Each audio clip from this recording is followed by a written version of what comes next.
トヨタイムズスポーツをご覧の皆さん、こんばんは。晩ご飯タイムに失礼します。今日もオリンピック期間中ということで、この午後7時からお届けしてまいります。世界のトヨタアスリートを応援する前にですね、その前に夏休みのスポーツの話題をお届けします。今年も開催していますこちらトヨタスポーツサマーキャンプ2024、今週ですね、水曜日から金曜日の3日間50名の小学生とトヨタアスリートが、トヨタスポーツセンターに集まりまして、いろんなことを学び合っている、そんな場になっています。ちょっと写真で紹介していきましょうか。まずですね、体育館に集まってアスリートの話を聞いている子どもたちに向けて話をしているのは、おっと出ました。この前ね、都市対抗を最後に、現役を引退しましたレッドクルーザーズ佐竹投手、いや佐竹さんですね。それからパラ陸上の佐藤圭太選手、それからもう一人、先日現役を引退しました競泳の川本武史さんということで、こんな風に、もう元アスリートが話をしたり、それからこちらはラグビーボールをですね運んでいるの見えますかね。これはですねベルブリッツのプログラムで、テーマはチームワーク、うまく運べるんでしょうか。それからこちらは何だか分かりますか。これ実はですね動作解析を、子どもたちが見ているところなんですけれども、体の動きを分析する、これをね学ぶという非常にトヨタらしいプログラムも中には入っています。他にもですね新体操の竹中選手だとか、アーチェリーの武藤選手とかも、女子ソフトのレッドテリアーズとか、他にもアンテロープス、もう現役 OB、OG もトヨタアスリートが揃いも揃って、子どもたちと学び合うという、そんな空間になっています。でこちらがですね夏休みの間に2回ありまして、その1回目が今週あったんですが、第2期は8月21日から23日まで、ただもう参加申し込みというのは締め切られています。で後日ですねこの、サマーキャンプの模様は、トヨタイムズスポーツで公開されますので、ぜひ来年考えている方、ぜひチェックしてみてください。もしかしたらここに参加した子どもたちの中から将来あの大会に出る選手が出てくるかもしれません。続いてはあの大会の特集です。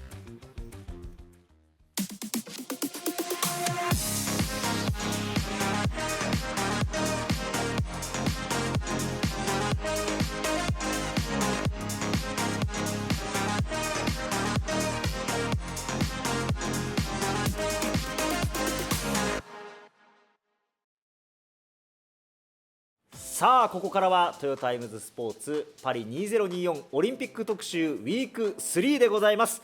フランスパリは現在昼の12時を回ったところですね。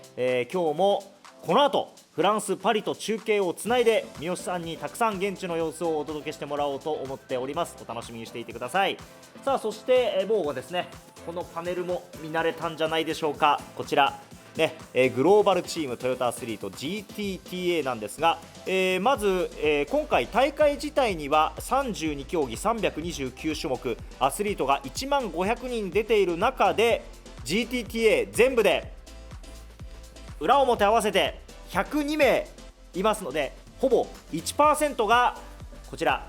グローバルチームトヨタアスリート GTTA ということになります。で毎日ですねたくさんの GTTA が活躍を見せてくれていまして、まあ勝って喜ぶ姿もあれば負けて悔しがる姿、いろんな表情があります。ちょっとまとめました。いやーこれがねスポーツの醍醐味じゃないですか。スウェーデンに敗れた卓球男子団体の張本選手とか、途中棄権になってしまいましたバドミントンの、スペインマリン選手右上ですね。一方で、女子の 200m の、トーマス選手、この表情で国旗を掲げて喜ぶ、素晴らしいじゃないですか。それからエマ・トゥイック選手のメダルを噛む姿もあれば、吠えている2人はバスケの2人ですね。ブラジルのアルバルクレオナルド・メインデル選手とエブリン選手、ちゃんと吠えてましたね。10回あったのかどうかはちょっと分かりませんといったところですが、いろんな表情がありました。でそんなパリで活躍する躍動している GTTA からいくつかメッセージが届いています。この人からもついに届きました。男子ゴルフです。まず結果見ていきましょうか。男子ゴルフ見事3位銅メダルを獲得しまして、これ日本のゴルフとしては男子初のメダルということになりました。表彰式直後に届いたメッセージご覧ください。レクサス所属の松山英樹です。パリオリンピック応援ありがとうございました。応援のおかげで、金ではないですけど、銅メダルを獲得できて、僕自身すごく嬉しいですし、皆さんも喜んでくれるかなと思います。これからも応援よろしくお願いします。ちょっと嬉しさが隠しきれない感じの松山英樹選手、本当にね、最終日3位でスタートして、結構他の順位入れ替わる中で松山選手とキープして、この、日本男子初のメダルにたどり着いたということで、本当におめでとうございます。さあ、そして続いてはこちら BMX レーシング、自転車競技なんですけれども、アメリカのアリーズ・ウィロビー選手6位入賞となりました。4度目のオリンピックを戦ったこのウィロビー選手なんですが、競技の後にですね、パリにありますトヨタハウスに来てくれました。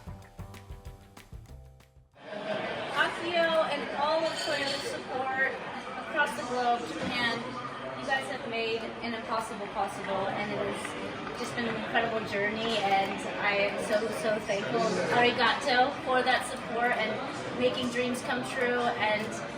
I guess more than anything just supporting your athletes like no one else. You mean the world to us and have made the impossible possible. こうやってね、世界中のアスリートから声が届くというのは嬉しいですし、手に持っていたのはこれですね。この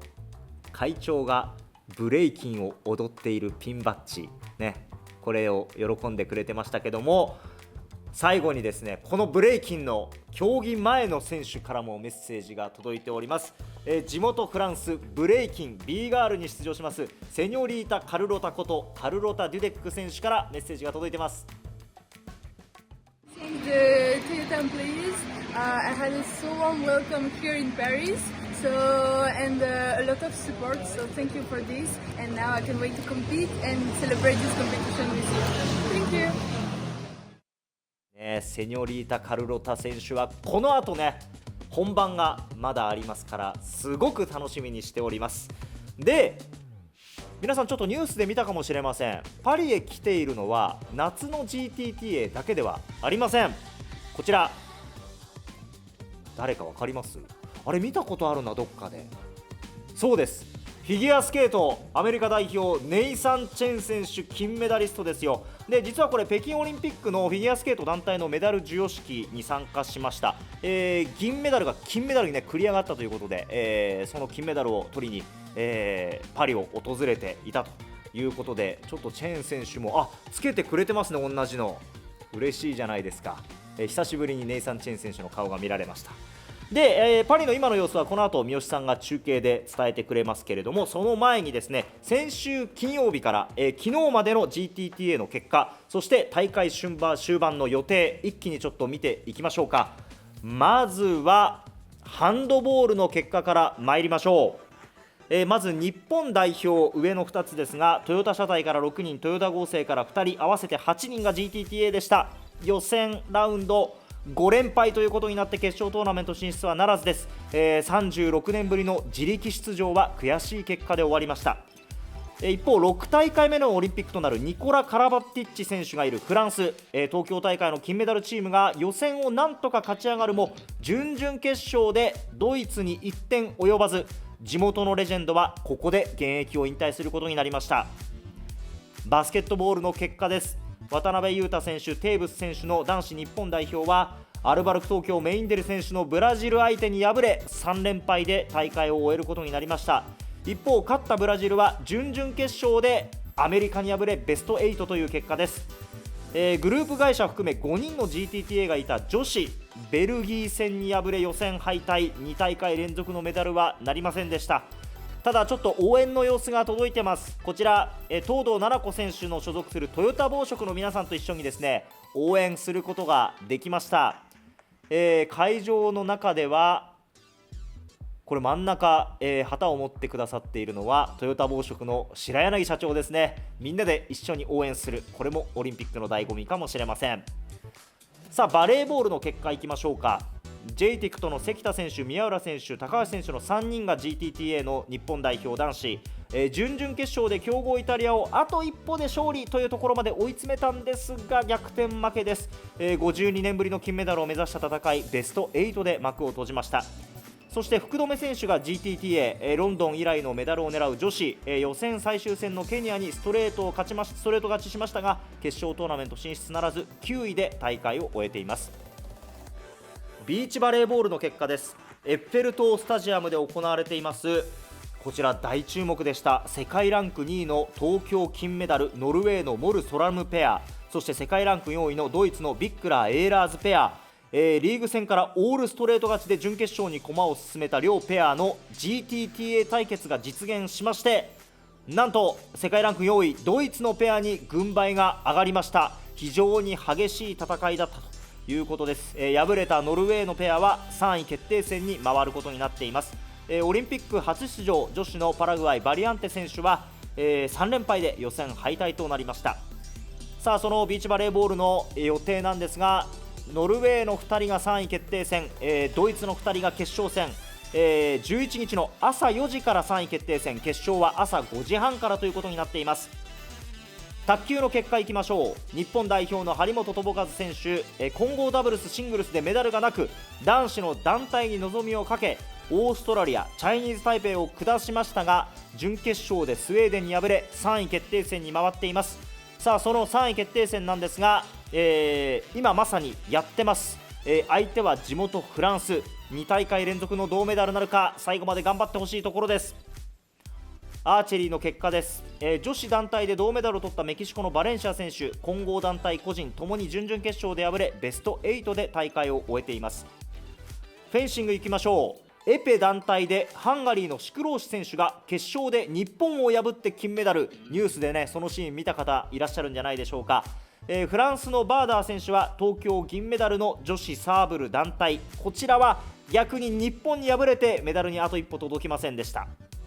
スケートボードの結果いきましょう。こちらすり鉢状のフィールドで競技を行う男子パーク、オリンピック初出場のプエルトリコのピニエロ選手は14位でした。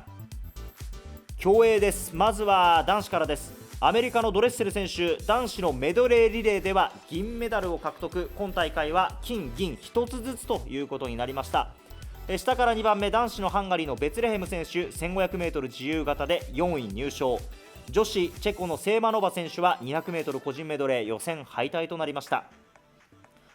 続いて飛び込みの結果です。2大会目のオリンピックとなったメキシコのオルベラ選手、初出場のシンクロでまず銀メダル、さらに1人で行う飛び板飛び込みでも銅メダルということで2つのメダルを持ち帰りました。そして GTTA 対決となった高飛び込み、メキシコのオロスコ選手が8位、イギリスのスペンドリー・ニシレックス選手が6位、そして一番下です。栃木トヨタ榎本遥選手、女子 3m 飛び板飛び込み、準決勝で得点が伸び悩み決勝進出はなりませんでした。榎本選手には競技後三好さんがインタビューをしてくれていますので、ぜひトヨタイムズスポーツのチャンネルでご覧いただければと思います。セーリングの、結果いきましょう。トヨタ自動車東日本の岡田選手、混合4709東京7位だったんですが見事銀メダル獲得です。これなんとセーリングでは日本勢20年ぶりのメダル獲得、素晴らしいです。下、5大会目のオリンピックのドイツのマウス選手、累積順位5位で準決勝に進みましたが決勝には進めず最終的にも5位で大会を終えています。カヌースプリントの結果です。チェコの福佐選手、カナディアンのシングル 1000m、準決勝進出。ペアの 500m は7位でした。そして下側カヤックのペアとフォアに出場しているハンガリーの戸塚選手、ペアは準決勝が現在行われていまして、直後に決勝があるという流れになっています。フォアは7位でした。カヌースプリントの結果続きまして、女子カヤックの 500m はデンマークのヨルゲンセン選手とハンガリーのチペス選手、ペアの方はチペス選手だけが準決勝進出。シングルは、同じ組で GTTA 対決がありまして、こちらはともに準決勝進出。そして一番下チペス選手は4人で戦うフォアで銅メダルを獲得しています。カヌースプリントの予定です。カヤックシングルの、準決勝決勝は10日に GTTA 対決があります。そして男子の2人もメダルをかけた戦いが9日に行われることになっています。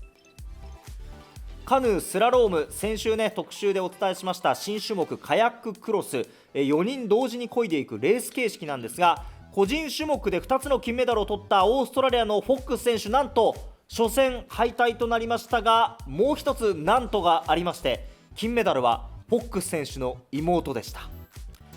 男子のチェコ、ロハン選手は4位入賞となっています。体操の結果です。日本でトレーニングをした経験もあるフィリピンのカルロス・ユーロ選手、種目別の跳馬と床でダブル金メダル、オリンピックの初メダルが一気に2個の金メダルということになりました。素晴らしい、おめでとうございます。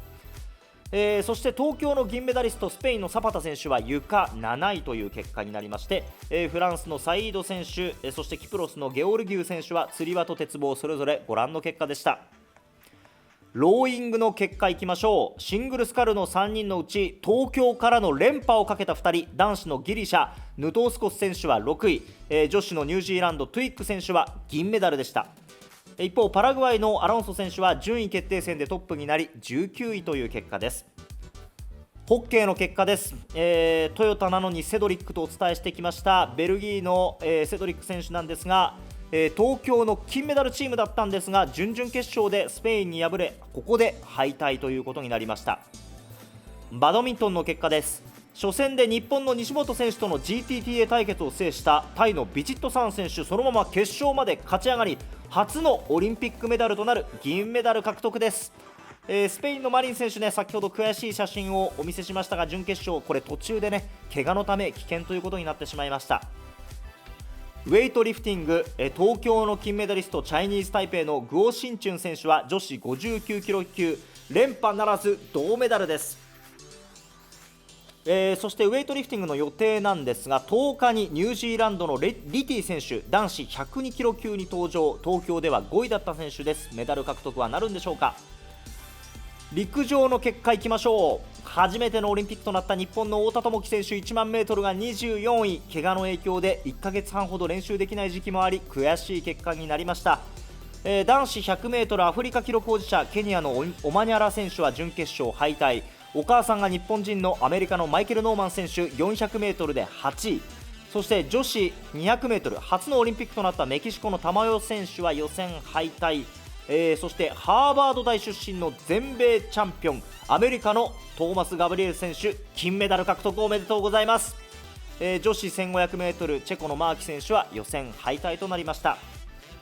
陸上の結果が続きまして、男子十種競技カナダのワーナー選手は8競技目の棒高跳びで記録なしとなり、その後途中棄権となりました。そしてこれがすごいですよ、やり投げパキスタンとナディーム選手、2度目のオリンピックで見事金メダル。そして記録が92メートル97、唯一の90メートルでオリンピックレコードでの優勝です。パキスタンにとって個人種目初の金メダルをもたらしました。一番下110メートルハードル出場のキプロスのトライコビッチ選手は準決勝敗退となりました。もう一つ陸上の結果が続きます。女子3000メートル障害でドイツのクラウス選手初のメダルを狙いましたが14位。棒高跳びは2人の GTTA ニュージーランドのマクタガード選手13位、ギリシャのステファニディ選手は9位。そして女子のやり投げチェコのオグリドゴバ選手とギリシャのツェンコ選手はともに決勝進出を果たしています。GTTA 対決があります。それから7種競技のベルギーのフィドツ選手、初日を終えて4位ということで、この後の予定なんですが、まずアメリカのマイケル・ノーマン選手の 4×400m リレーの決勝が10日、こちらはオリンピック連覇がかかる種目ということになっています。そしてその同じ日にやり投げの決勝がありまして、そしてオリンピック最終日女子マラソンにはペルーのテヘダ選手が4大会目のオリンピックに出場することになります。さあ、そして先週三好さんが中継場所から伝えてくれましたトランポリントヨタモビリティ東京の森ひかる選手なんですが、東京では悔しい予選敗退だったんですが、しっかりと決勝に進んで6位入賞、この笑顔です。下、レスリング女子フリースタイル53キロ級4大会目のオリンピックとなりましたギリシャのプレボララキ選手は初戦敗退でした。マラソンスイミングというセーヌ川10キロをおよそ2時間かけて泳ぐ競技があります。男子のハンガリーラソブスキー選手は東京の銀メダリスト、同じハンガリーのベツレヘム選手は1500にも出場していましたが、共にハンガリーの選手 GTTA 対決ということになります。そして右側、いよいよです。ついに新種目ブレイキン、まずは女子が今夜から始まります。地元フランスのカルロタ・デュデック選手、 B ガールセニョリータ・カルロタ登場。さらに男子は10日、カナダが誇る即興性の鬼フィリップ・キム選手、 B ボーイ、フィル・ウィザード、それぞれね、違った名前で出場するということになっているということで、楽しみにしたいと思います。さあ今パリは、日本が7時20分なので12時20分過ぎですかね。今日も三好さんに現地から伝えてもらいたいと思うんですが、三好さんがまずどこでいるのか地図でおさらいしてみましょうか。赤い星がついているところ、そうです、コンコルド広場というところにあります。スケートボード 3x3、 自転車の BMX フリースタイルが行われた場所でブレイキンも行われるということで、この位置に三好さんがいるということなんですが、どんな感じで会場盛り上がっているんでしょうか。呼んでみましょうか。三好奈穂さん。お、凱旋門引いてきて、めちゃめちゃ人いますね。あれ、三好さんはカメラが振って、あれいない、いないじゃん。あれ違う。ボンジュール。おい、ボンジュール。サンライズナホです。はい、サンライズナホ。お待たせしました。名前テロップ変わった今三好奈穂に変わりました。もう三好奈穂に変わりました。変わった。はい、三好奈穂です。はいなんかもう完全にブレイキンモード。そう、もうブレイキンですよ。今日だってブレイキンの試合あるから、B ガールになりきらないと。なりきっちゃった。そうですよ。そのブレイキンが行われるコンコルド広場の前にいますよ。そっか、後ろでやるんですね。そうです。ここの後ろで今まではスケボー 3x3、BMX とかフリースタイルとかのアーバンスポーツが行われていたんですけど、今日はそのブレイキンが行われます。そっか、このエリアはそういうアーバンスポーツ、街に溶け込んでるようなそんな競技が行われる会場だったわけですね。はい、そうです。ちょっと先日中にも入ったんですけれども、結構4つぐらい会場が並んでいて、でそこではもう音楽がガンガンになっている感じだったり、あとはちょっとその空いてるところで縄跳びのダブルクラッチがそのショーが行われていたりとか、なんかすごい最先端な場所みたいな印象あります。そっか、だからその会場の中入るとそんな雰囲気だけど、今外に出ちゃってる三好さんはちょっと浮いちゃってる感じなわけですね。そうですね。今ちょっと周り見ても B ガールとか B ボーイっぽい人いないからいない。明らか変な人みたいになっちゃってるけどもう気持ちはもう入ってますからですね。なんかね、コ大丈夫ですメント欄も結構盛り上がってますよ、ちょっとキャラ変わった、盛り上がってます。ありがとうございます。ちょっとキャラ変わったって書かれてるいやブレイキンってやっぱ音楽とかなると一気にスイッチが変わるんですよ、ブレイキンの選手って。そうだから私も帽子とかこういう服着ちゃうとスイッチ入っちゃうんですよね。なるほど。もう一個面白いコメント来てる。ポケモン感ちょっとおかしくないですこれ。ブレイキンですよ。全然これポケモン取りに行かないですね。踊り見に行くんですね。ポケモン取りに行かない。私は踊り見に行きます。ダンサーです今踊れますかって聞かれてるけどすごい振りですね。じゃあちょっと行かせていただきます。はいはい。すいません。 B ガールサンライズなほ行きます。カメラ引いた。いいねいいね、ステップ踏んで。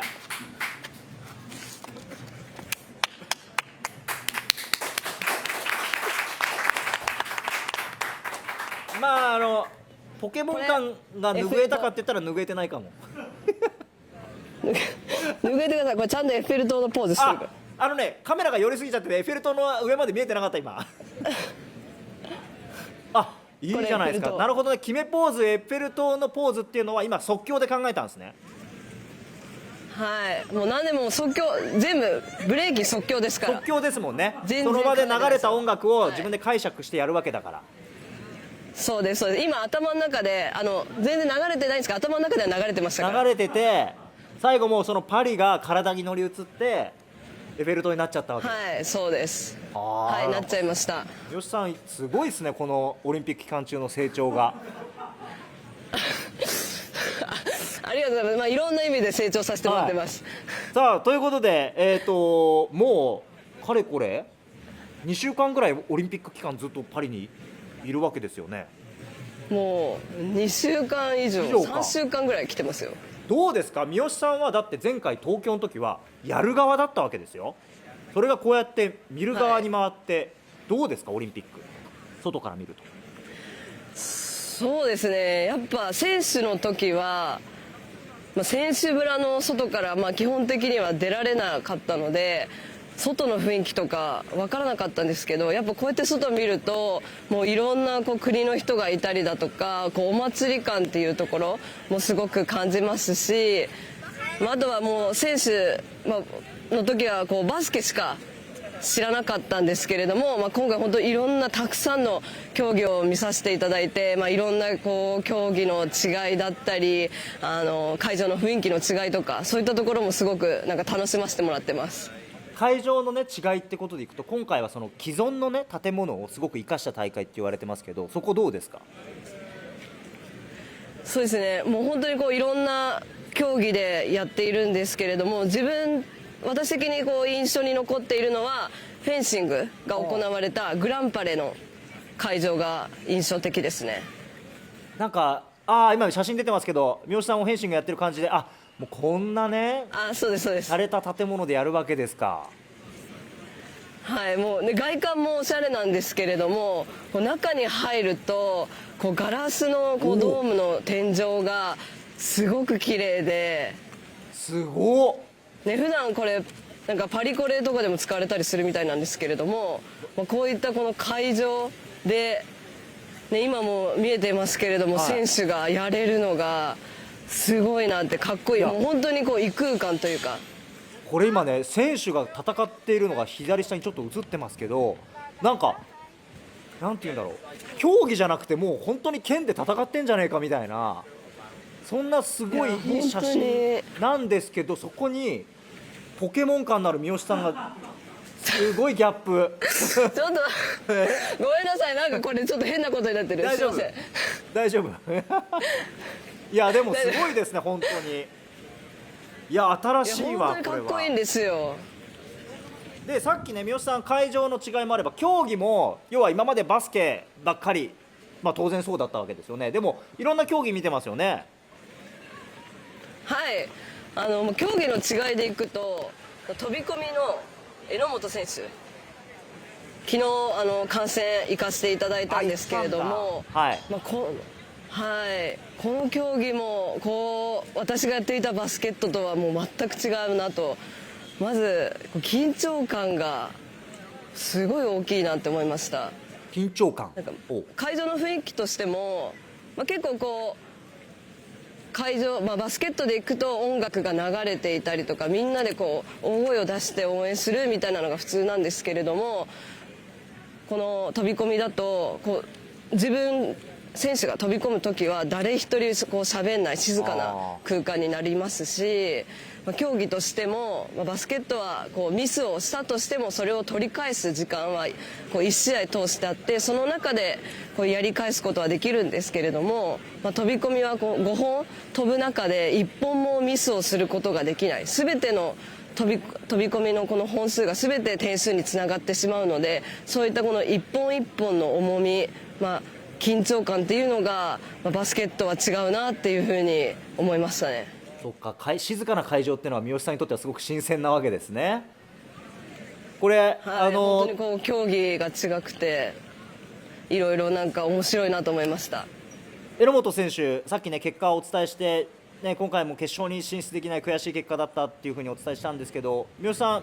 競技後に榎本選手と話したりしました？あ、そうなんですよ。本当にこう昨日競技終わってすぐ午後にトヨタハウスに来てくださってインタビューすることが、はい、こちらですね。なんかできて充実した表情に見えますけど、どうでした？はい、目標はこの決勝に進むこと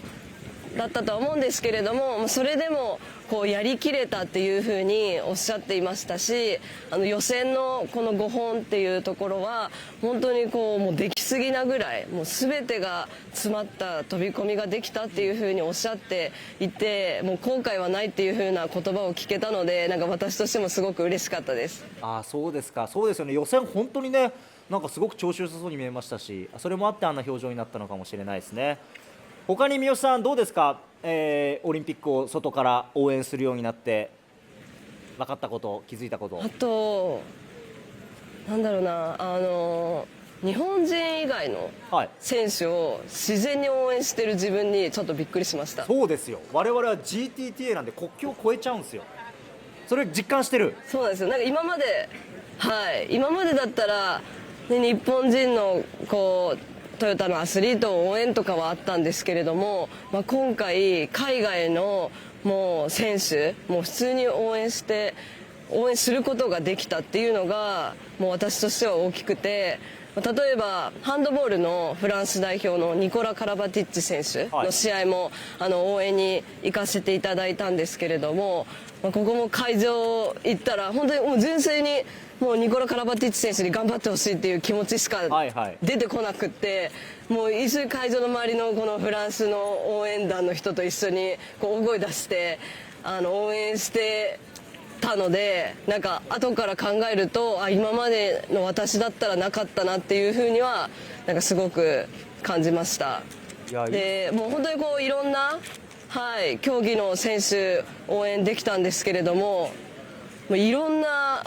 アスリート GTTA っていうとこんなトヨタアスリートともお会いできたんです。見れますかね？おお、小林カムイ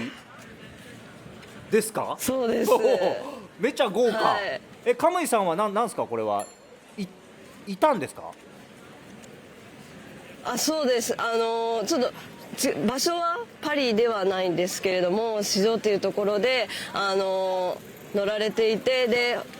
泊まりがパリだったので、パリに来てくださってトヨタハウスに来ていただきました。あ、そうなんだ。いや、まさかドライバーまで来るとは思いませんでしたよ。本当にいろんなスポーツでっていうところでお会いできて、カムイさん、以前お伺いしたら以前5年間ほどフランスに住んでいたそうで、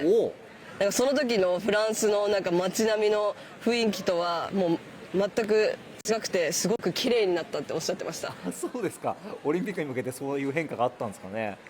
そうか、はい、いやなんか世界中からアスリート集まっていろんな人に会えてますね、三好さんね。いやもう本当にたくさんお会いできて、もうなんか贅沢な時間を過ごさせていただいてます。なるほど。じゃあね、そのね贅沢な時間の中でもいろんな競技も見て、いろんなことを含めて特にちょっとこのシーンは印象に残ってますっていうのありますか？もう、全部本当にすごいんですけど、挙げるとしたら、昨日行ったビーチバレーボールの試合、ドイツ対ノルウェーの準決勝の試合に行ったんですけれども、 GTTA 対決でもう全員、4人とも全員 GTTA だったんです。はい、フルセット最後まで本当にこうどっちが勝つかわからないっていう展開で激闘だったんですけれども、結果ドイツのエラス選手、ビックラー選手が勝利した後、もう本当にこう泣き崩れるぐらい喜んでいて。おお、本当だ。そうですね、はい。なんかこの大会にかける思いっていうところをすごく感じた試合でした。いや、そうっすね。だってね、ノルウェーのモルソラムペアが東京の金メダルペアで、もうやっぱりね、ここで勝つと決勝いけるってところで、そこを倒すとやっぱああいうリアクションになるわけですね。はい、本当なんか事実上の決勝戦みたいな風に言われていたところもあったそうで、もうこの勝った後の喜び方っていうところでやっぱ東京からの3年間だったり、やっぱりオリンピックで4年に一度しかない大会の中で選手たちがこの大会にかける思いっていうところをすごく感じた試合だったなと。先ほどもいろんな選手の顔、張本選手が負けて悔しがる、本当ね、泣きそうなぐらい悔しがる顔だったりとか、榎本選手もそうですし、渡辺一平選手もそうですけれども、やりきったという爽快感をされている顔だったりとか、今回のオリンピック本当にいろんな選手の表情を見ることができて、でもそれを引き出せるのが、このオリンピックなんだろうなっていうのをすごく感じました。いやそうですよね。やっぱりもうみんなが目指す舞台で、ここにとんでもない努力を重ねてきた者同士が戦うからこそ出てくる表情っていうのは、やっぱり心を揺さぶられる瞬間がありますよね。本当にもう表情一つだけでもう選手たちがもういろんなものを犠牲にしながら自分の競技に向き合って戦ってきた本当時間っていうのを感じられましたし、その時間を一緒に応援という立場ですけれども共有できたことは本当に自分にとっても大きな経験だったなと思います。でも三好さん、前回大会まではそっち側だったんですよ。そうなんですよね。何そういやいいですか、一個言っていいですか。どうぞどうぞ。いや東京銀メダル取れてすごく嬉しかったです。嬉しくていろいろ褒めていただいたりしたんですけど、今回パリに行ってやっぱり選手のこういう思いだったり見られたし、でメダルを取ってる表彰台に上ってる選手本当にすごいなと思ったんですよ。もうなんかかっこいいなって思って、よく考えたら自分も上ってんじゃんと思って。そう自分ってすごいんじゃないってちょっとパリ来て思っちゃったんですけど。やっと気づいた。森田さんやっと気づいた。そうやっぱ自分ってすごくないですか。すごいよ。知ってたよ。いやだけど周りがなんか三好さんあんまりそんな感じないなと思ってたんですけど、気づいてましたよ僕らは。今ちょっと変な格好してるけどすごい。そう変な格好してるけど3年前までは同じ舞台に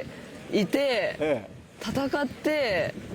ちょっとメダル取ってたって、やばい、やるじゃん自分って思いました。やるじゃん自分ですよ。誇りを持ってください。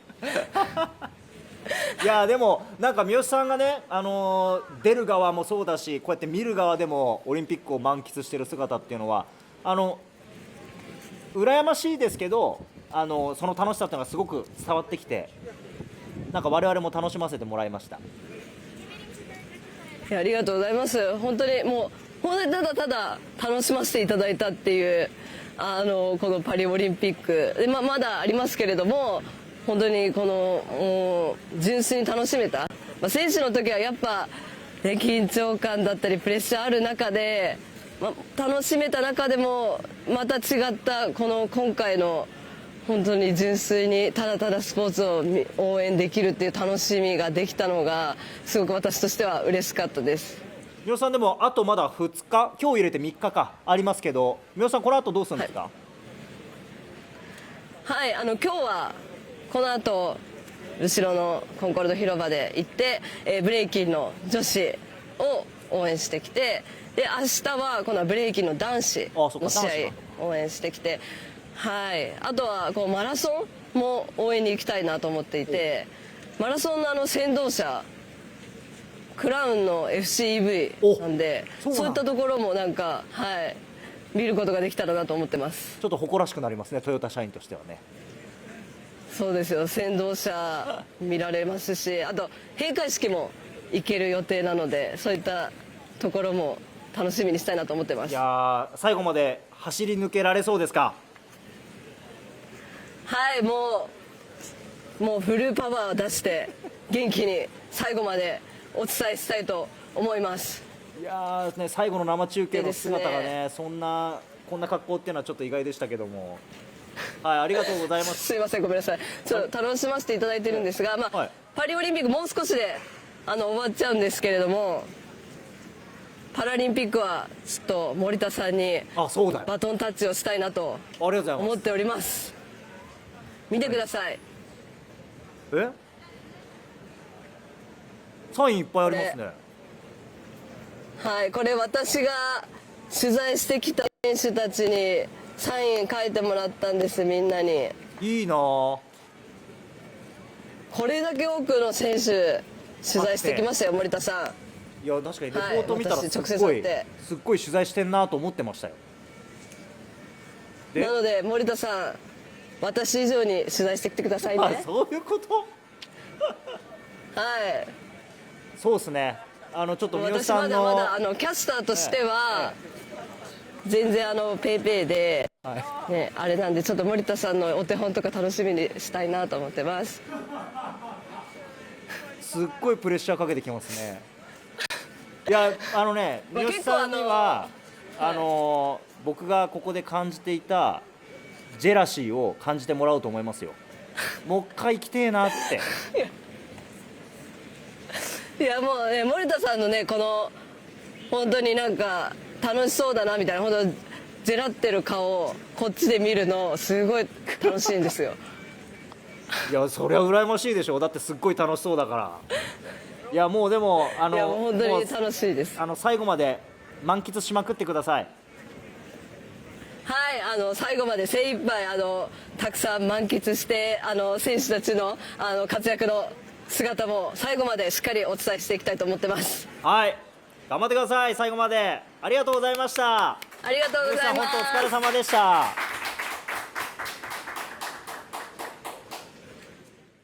いやね、最終日はちょっと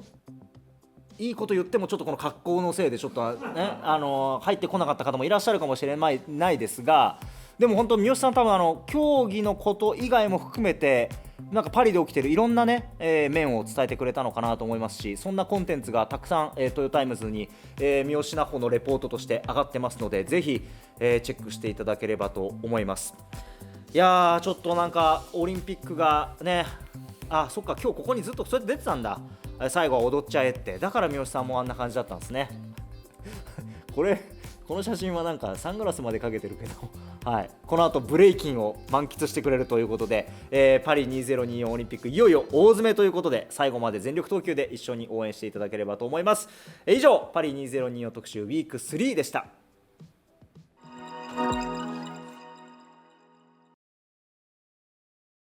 さてここからは国内でも戦っているトヨタアスリートがいますので、その結果と予定をお伝えしていきましょう。まずはサッカー名古屋グランパスからいきます。水曜日アウェイで行われた京都戦、2点のリードを守りきれず後半逆転負けを喫しました。日曜日からグランパスの一大イベント、シャチの大祭典が始まりますということで、来場者にはシャチの大祭典記念ユニフォームが配布されます。なんとここにもあります。じゃーん、これです。3試合で合計9万枚、これ結構ですよ、ね、これを着てみんなで一緒に、ちょっとねグランパス苦しんでいるところありますから、一緒にこのシャチの大祭典盛り上げていただければと思います。日程なんですが8月の11日と17日1週間空いて31日、この3試合が、シャチの大祭典になりますので、ぜひこの、レプリカユニフォームを着て応援よろしくお願いします。続いてビーチバレーの予定いきましょう。月曜日から神奈川の鵠沼海岸で行われます全日本選手権男子ですね、石島選手、進藤選手、丸木選手が出場します。続いて女子バスケ、月曜日から中国で行われる 3x3 のアジアネーションズリーグ21歳以下ですね、日本代表にアンテロープスからは横山千波選手が出場することになっています。それから先週も紹介したんですが、トヨタが大会のスペシャルパートナーを務めます、アンダー25の日本車椅子バスケットボール選手権、明日からスカイホールトヨタで開催されます。で会場にはですね、新体操の竹中七海さん、元女子バスケ日本代表の栗原美香さんと、新体操とか車椅子バスケに挑戦できるエリアもあったりということで入場無料ですので、ぜひこのエアコンの効いた体育館スカイホールトヨタ足を運んでみてください。モータースポーツの結果いきましょうか。 WRC トヨタの第2のホームラリーフィンランド、嬉しくも悔しい結果になりました。優勝はオジェ選手、今シーズン6戦の出場で優勝3回2位3回、さすがですね。豊田章男会長は2人の安定感にチームは本当に支えられています、ありがとうと感謝を伝えています。一方、母国での初勝利を目指したロバンペラ・ハルットゥネン組、総合トップを走っていた SS19 で木に激突痛恨のリタイア、さらにエバンス・マーティン組も同じステージでリタイアをする厳しい状況でした。そして勝田ジョンストン組は最終パワーステージでベストタイムを記録するなど気を吐きましたが、序盤デイ2でのデイリタイアが響いてご覧の順位です。そして今回がラリー1デビュー戦となりました地元フィンランドのサミ・パヤリ選手、総合4位でフィニッシュです。多くのドライバーがトラブルにあった中で4位完走、これ非常に見事だと思います。これからが期待です。それから WRC2 クラスに GR ヤリスラリー2で出場しましたラトバラ代表、総合6位クラス2位でフィニッシュということで、相変わらずまだまだ現役いける、そんな感じですね。ラリー2を鍛えています。そしてドライバーズランキング見ておきましょうか。オジェ選手が総合2位に浮上しましたが、トップとは27ポイント差。そして右側マニファクチャラーズランキング1ポイント差まで迫っていたんですが、20ポイント差に広がりました。次はアクロポリスラリーギリシャ、9月5日開幕です。そして真夏の富士スピードウェイで行われたスーパー GT、 これスタート時点で気温35度、路面温度56度という厳しい条件の中でスタートしました。トヨタ勢としては石浦大湯組が3位表彰台でフィニッシュ、トヨタ移籍後初の表彰台、大湯選手はなんとこの日が誕生日、バースデー表彰台おめでとうございます。そして4位にも大島福住組ということで移籍してきた2人が元気ですね。7位には予選14位から重いサクセスウェイトを積みながら追い上げた坪井山下組、貴重なポイント獲得となりました。ドライバーズポイント見ておきましょう。2位との差が4ポイントに詰められましたけれども、坪井山下組が1位をキープ。トップ3見ますと3メーカーで三つどもえということで、ますます面白くなってきましたね。次は鈴鹿で9月1日決勝があります。以上国内アスリートの結果お伝えしました。さて今日もたくさん、三好さんのね格好もいろいろありましたし、コメントをいただきました。 T さん、松山来た、銅メダルおめでとう、最後しびれました。そう、松山選手から初めてじゃないですかね、多分コメント届いたの嬉しかったですし、なかなかこうクールな印象も強い松山選手が笑顔だったのがちょっと印象的でした。おパンチュウサギさん、カヤッククロス面白かった。見てくれました。スタートをドボッと落ちてスタートして途中でくるっとロールして、ジェシカ・フォックス選手は初戦敗退だったんですが、まさかの妹のフォックス選手が金メダルということで、フォックス一家で3つの金メダルなんていうのがインスタグラムに上がっていました。相馬さん、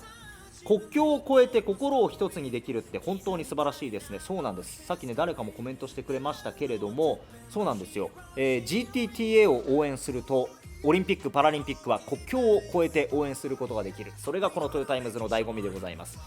ポールさん、三好さんパラもレポートしてほしいけど森田さんジェラシーしちゃうかな。ダメです、パラは私が行きますはい、三好さんにジェラってもらおうと思っております。その分ちゃんと頑張ります。はい、皆さん本当に今日もたくさんコメントいただきありがとうございました。ぜひともオリンピック・パラリンピック楽しんでる皆さん、チャンネル登録グッドボタンお願いします。これね一応三好さんなんですけど、今日だいぶ風貌違いましたね。帽子かぶせてもらった方がいいかもしれません。はい、さあ、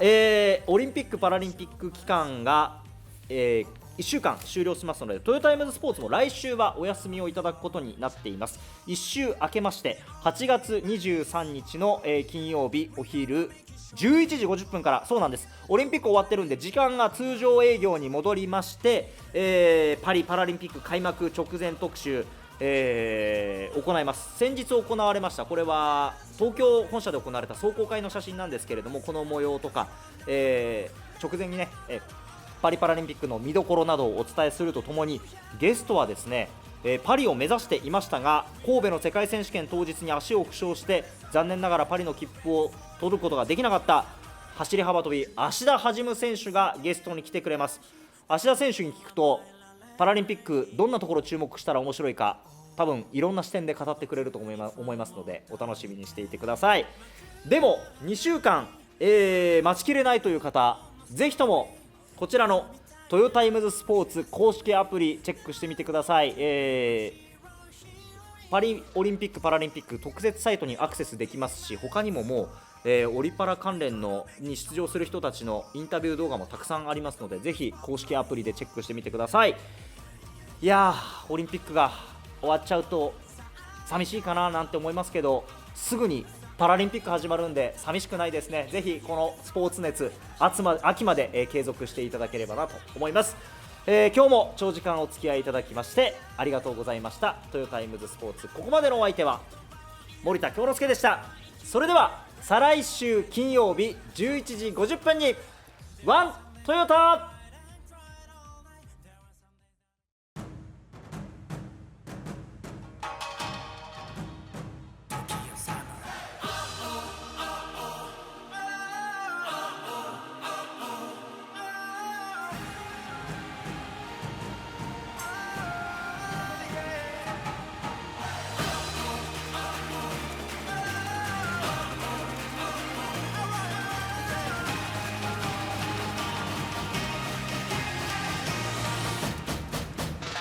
悔しくて泣き叫